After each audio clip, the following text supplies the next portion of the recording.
In the spring of 457 BC, on the muddy plains of Boeotia, two titans of the ancient world stood poised for a battle that would shake the foundations of Greece. 14,000 Athenian hoplites, confident in their city's rising power, faced the legendary might of Sparta and her allies. This wasn't just another skirmish. It was a collision of ideologies, of empires, and of a generation of soldiers who knew only the brutal reality of the phalanx. This is the story of how that field turned red at the Battle of Tanagra. For 20 long years, the First Peloponnesian War had simmered, a slow burn threatening to erupt across the Greek world. Athens, still flushed with the glory of pushing back the mighty Persians at Marathon and Salamis, hadn't just recovered, she was thriving. Her naval power, once a defensive necessity, had transformed the Dien League, an alliance meant to protect Greek states from Persia, into a vast, demanding empire. City-states that once contributed ships and men now simply paid tribute, filling Athenian coffers and fueling a relentless expansion. Trims, sleek and fast, projected Athenian power across the Ion. Each new fort and trading post a testament to her burgeoning influence. Meanwhile, Sparta, ancient and unyielding, watched from her landlocked Peloponnesian stronghold. To her, every new Athenian fort, every freshly minted coin of tribute flowing into Athens, felt like a personal affront. Sparta, the guardian of traditional Greek values of a rigid land-based oligarchy, saw Athens' democratic mercantile empire as a dangerous, destabilizing force. Could two such diametrically opposed powers truly coexist? It seemed increasingly unlikely. The flashpoint, that spark that ignited the powder keg, came in 457 BC at the unassuming village of Doris. This wasn't just any village. It was the traditional homeland of the Dorian, the very people from whom the Spartans claimed their lineage to Sparta. Doris was sacred ground, a symbol of their heritage and identity. When Athens threw its weight behind Phocis in a local turf war, encroaching on this Spartan sphere of influence, it was a move Sparta couldn't ignore. This wasn't just a squabble over borders. It was a direct challenge to Spartan honor. So Sparta answered. Under the command of the regent Nicomedes, a substantial army marched north. A clear message to the upstart democrats of Athens. Know your place. The Spartans intended to teach them a lesson in humility, to remind them of the Peloponnesian League's enduring might. But the Athenians, ever bold, weren't about to back down. They slammed a garrison into nearby Megara, a strategically crucial city. This wasn't just a defensive move. It was a calculated block, cutting off the Peloponnesians' shortest and most direct route home. Suddenly, Nicomedes' army was isolated, unable to retreat without a lengthy and potentially dangerous detour. Both sides, with chilling clarity, understood what this meant. The next clash wouldn't be some minor border skirmish, a fleeting raid for cattle, or a disputed field. No, this was going to be a statement fight, a decisive confrontation. And the obvious place to make that statement, the crossroads city of Tanagra. Tanagra wasn't just a dot on the map. It was the gateway to Busa, a fertile region whose vast wheat fields were absolutely vital for feeding Athens' growing population. Control Tanagra, control Boeotia, and you dealt a crippling blow to the Athenian war machine. The stage was set, the players in place, and the air crackled with anticipation. Let's talk about the men who would face each other that day. On the Athenian side, the commander was Maeonides, a name that carried weight. He was a grizzled veteran, a man who had not only witnessed history, but had made it. Legend had it he'd even carried the stretcher of the great Miltiades at Marathon decades earlier. Can you imagine the stories he could tell? He mustered every man he could, a testament to Athens' capacity to mobilize. The core was 10,000 Athenian citizens, shoulder to shoulder, gleaming in their bronze armor. These weren't professional soldiers in the Spartan sense. They were farmers, merchants, artisans called from their homes to defend their city and its burgeoning empire. Yet when they formed up, they were a formidable sight, their confidence bolstered by recent victories and their city's undeniable power. But Athens wasn't alone. 1,000 elite archives marched alongside them, their distinctive scarlet cloaks a splash of defiant color. This wasn't just a piece of parchment declaring an alliance. This was Argos, a traditional rival of Sparta, standing with Athens. It was a powerful political statement and a significant military boost. Then there were the Thalian cavalry. 400 horses, a rare and valuable asset in Greek warfare. Galloping on the wings, ready to exploit any weakness or chase down a broken enemy. Light-armed Platans, fierce and independent, and archers from the Ion Islands, known for their skill with the bow, padded the line, adding skirmishing power.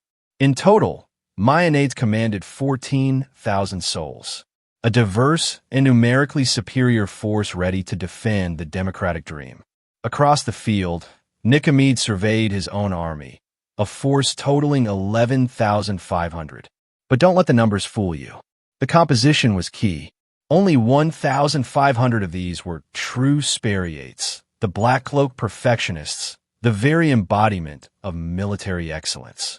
These are men raised from age 7 in the brutal Agoga, trained for one purpose and one purpose only, to kill, and to do it with unyielding discipline. They were a living, breathing weapon honed to perfection. Their presence alone was enough to strike fear into the hearts of many.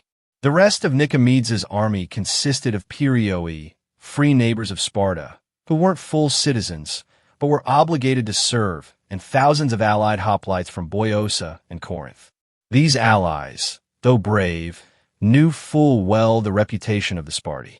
They understood that marching alongside Spartan discipline could transform their own bronze into something far deadlier, lending a fearsome edge to their combined force. Cavalry, Nicomedes had none. But on this narrow plain nestled between olive groves, he didn't need it.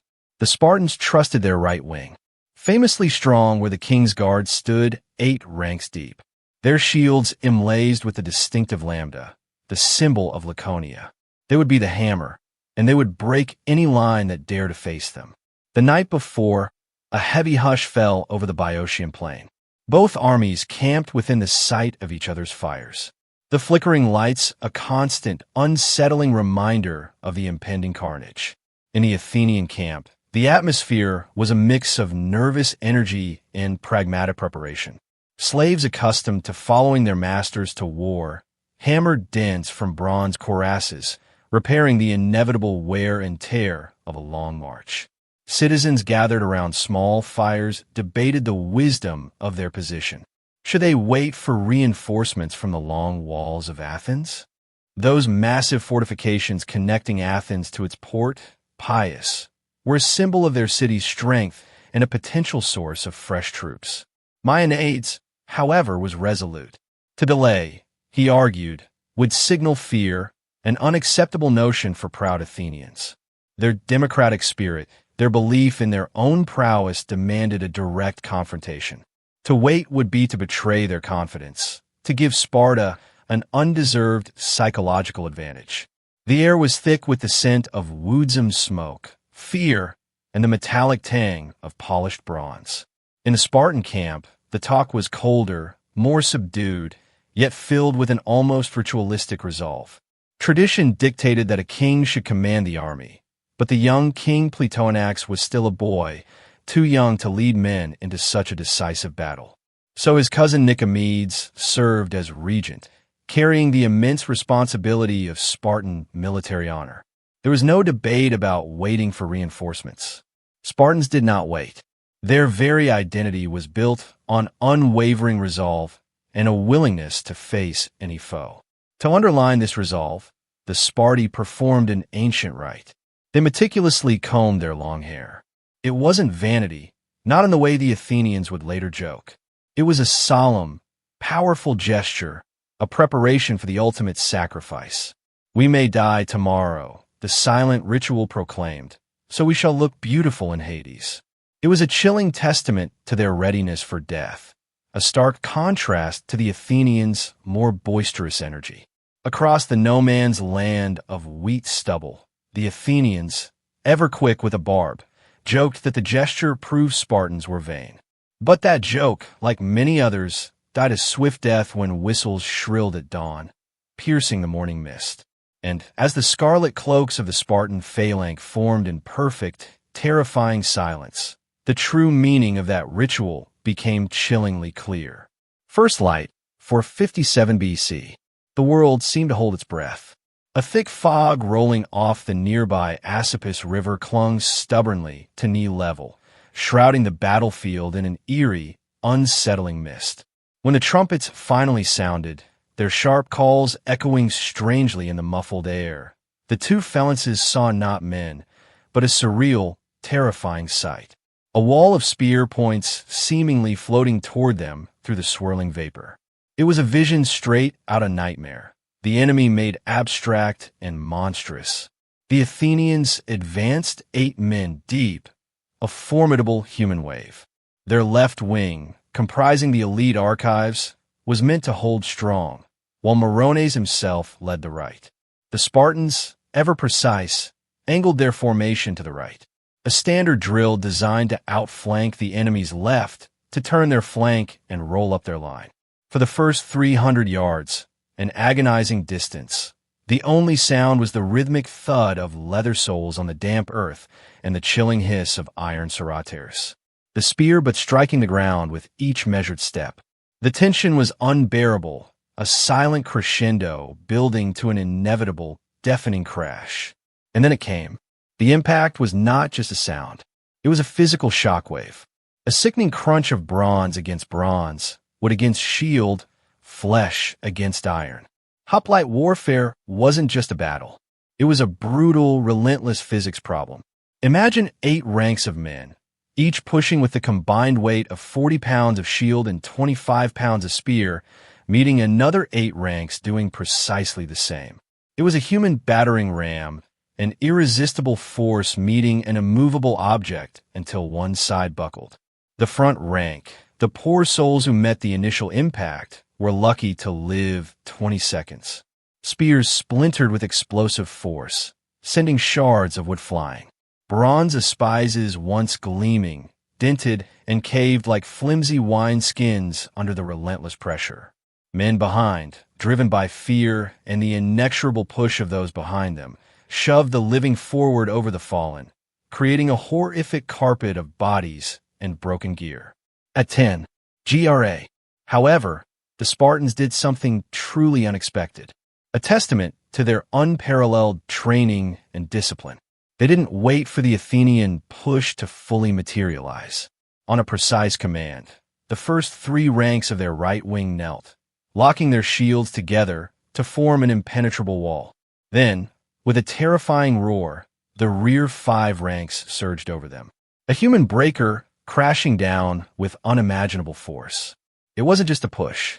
It was a focused, concentrated surge that punched a hole clean through the archive contingent, the Athenian left wing. The archives, brave as they were, broke first. And honestly, who could blame them? Few Greeks, even the most seasoned, could stand against that kind of disciplined, overwhelming Spartan assault. Morones, ever the veteran, tried desperately to wheel his own right wing to relieve the pressure on the collapsing left. But in the disorienting fog, amidst the chaos and the screams, the maneuver looked less like a counterattack and more like a retreat. Panic, that insidious serpent, rippled through the Athenian ranks. The Delian cavalry, seeing the gaping hole, charged bravely to plug the gap, their horses thundering through the mist. But the Spartans, unyielding, simply formed a compact square, spears bristling outwards, a deadly hedgehog formation. The horses, instinctively recoiling from a solid wall of iron, refused to slam into such a lethal hedge. Within an hour, the Athenian left was not just bending, it was folding, collapsing under the relentless Spartan pressure. Athenian doctrine, their preferred way of fighting, was a straightforward concept. Hold the wings with your allies, and then win the day in the center with your citizen hoplites, whose morale and training were supposedly superior. Maeonad's center, to their credit, was indeed pressing hard. They managed to push the Corinthian contingents back a full state about 600 feet, a testament to Athenian grit and the sheer determination of their citizen soldiers. It was proof that when numbers were roughly equal and the fight was heated, Athenian steel could indeed match Spartan. But the fatal flaw in the Athenian armor was that numbers were no longer equal on the wings. The Spartan right, that terrifying wedge of black-cloaked warriors, having utterly shattered the archives and sent the Athenian left into disarray, now did something truly remarkable. It was a maneuver that Greek armies rarely managed, a feat of discipline and coordination that was almost unheard of in the chaos of battle. A 90 degrees pivot, still in perfect step, still a cohesive unit, they marched across the rear of their own line, a silent, deadly parade. Then, with chilling precision, they slammed into the Athenian center from behind. It was the ancient equivalent of a pincer movement, executed with the flawless precision of a drill squad on parade, not a desperate maneuver in the heat of battle. The Athenians, locked in a brutal face-to-face struggle with the Peloponnesian allies, suddenly found themselves assailed from the rear. Imagine the utter shock, the sudden paralyzing terror. Files of Athenian hoplites tried desperately to turn and face this new, unexpected threat. But in the dense formation, shields caught on cloaks, spears tangled in olive branches scattered on the ground, and the once orderly phalanx, the very symbol of Greek military might, dissolved into a terrified, struggling mob. Cohesion, the lifeblood of hoplite warfare, evaporated. By midday, the wheat field, once green and golden, was stained a deep, horrifying red. Grim evidence of just how sharp iron can be when wielded with such devastating effect. When the Athenian trumpets finally sounded the retreat, it wasn't a triumphant call. It was a sorrowful, desperate wail that signaled the end of a brutal day. They left behind a horrifying toll. 2,100 corpses, a staggering 1 in 6 of their original line. The plain, once alive with the clash of bronze, was now a silent testament to human folly and ferocity. The Spartans, too, paid a heavy price. They lost 1,500 men, mostly Perioi, and their allied contingents from Boeotia and Corinth. But for the Sparti themselves, the numbers were starkly different. Only 91 true Sparti fell that day. Yet each name was not merely counted. It was sung aloud in the Spartan camp that night, a solemn, reverent chant honoring those irreplaceable warriors. For Sparta, every lost Sparti was a wound that went far deeper than mere number suggested. Spartan tradition, ever practical and deeply rooted in their warrior ethos, dictated burial on the spot. So, a mound of earth was raised on the battlefield, a simple, enduring monument to their fallen. Athenian custom, however, called for cremation at home, a return to the embrace of their city. For days afterward, purse burned across the landscape as the bodies were prepared for their journey back to Athens. In the city, women would shave their heads in public displays of mourning, a stark visual representation of their collective grief. But in Sparta, the response was, as always, stoic and uncompromising. Spartan mothers receiving news of their sons simply asked the survivors one chilling, iconic question. Come back with your shield or on it. It was a stark reminder of their warrior code. Victory or death with no room for surrender or cowardice. Technically, yes, Sparta had won the Battle of Tanagra. The Athenians had retreated, their ranks decimated, their pride wounded. Yet, Nicomedes did not pursue. This seemingly baffling decision speaks volumes about the nature of ancient warfare and the realities on the ground. His men were utterly exhausted, drained by the sheer physical exertion of the phalanx push and the intricate flanking maneuver. Provisions were running dangerously low after a long march north and a hard-fought battle. And though no proud Spartan would ever admit it aloud, Nicomedes likely harbored a genuine concern. He knew that the long walls of Athens, those massive defensive structures, weren't just fortifications. They were a symbol of Athenian resilience, a formidable barrier behind which another Athenian army could seemingly appear at any moment. To press a tired army against such a foe so close to their home base would have been reckless. So with their tactical victory secured, the Spartans collected their dead, performed a solemn sacrifice of a goat to Apollo, their patron god, and began the long march south back to the Peloponnese. They had taught Athens a lesson, certainly, but it hadn't been the knockout blow they might have hoped for. And here's where the story takes a surprising turn. A testament to Athenian resilience. Bloodied, yes, but far from broken, the Athenians demonstrated an astonishing capacity for recovery. Within a mere 62 days, just over 2 months, Maeonides, the same grizzled general who had led them at Tanagra, was back in command. He led a fresh Athenian army augmented by new recruits and renewed determination, and inflicted a crushing defeat on Thebes at the Battle of Owen. This wasn't just a minor skirmish. It was a decisive victory that completely reversed the strategic gains Sparta had made at Tanagra. Boeotia, the very region Sparta had fought to secure, became an Athenian protectorate for the next decade. In the long, complex ledger of the First Peloponnesian War, Tanagra stands as a perplexing paradox. It was without a doubt a Spartan tactical victory, a stunning display of their military prowess. Yet, in the grander scheme, it handed Athens a strategic empire. The battle had failed to Athens. Instead, it seemed to steal her resolve, allowing her to consolidate power in central Greece and further expand her influence. What good is winning a battle if it only makes your enemy stronger in the long run? The Battle of Tanagra, though a Spartan victory on the day, proved 3 profoundly important things shaping the trajectory of ancient Greek history. First, it reaffirmed that Spartan battlefield drill and their legendary discipline could still overcome superior numbers. When those black-cloaked warriors moved as one, their phalanx was an almost unstoppable force. Yet there was a hidden cost. Every Spartiate who fell at Tanagra was virtually irreplaceable. Their brutal 7-year training regimen created perfect soldiers, but it was a slow, expensive, and ultimately finite process. Sparta simply couldn't afford to lose many of them. Each lost Spartiate was a severe blow to the very core of their society, a stark reminder of the demographic fragility underpinning their military might. Second, Athenian resilience wasn't just a matter of morale or fiery speeches. It was profoundly logistical. The speed with which they re-equipped 10,000 hoplites and marched again within 2 months was nothing short of astonishing. This wasn't just grit.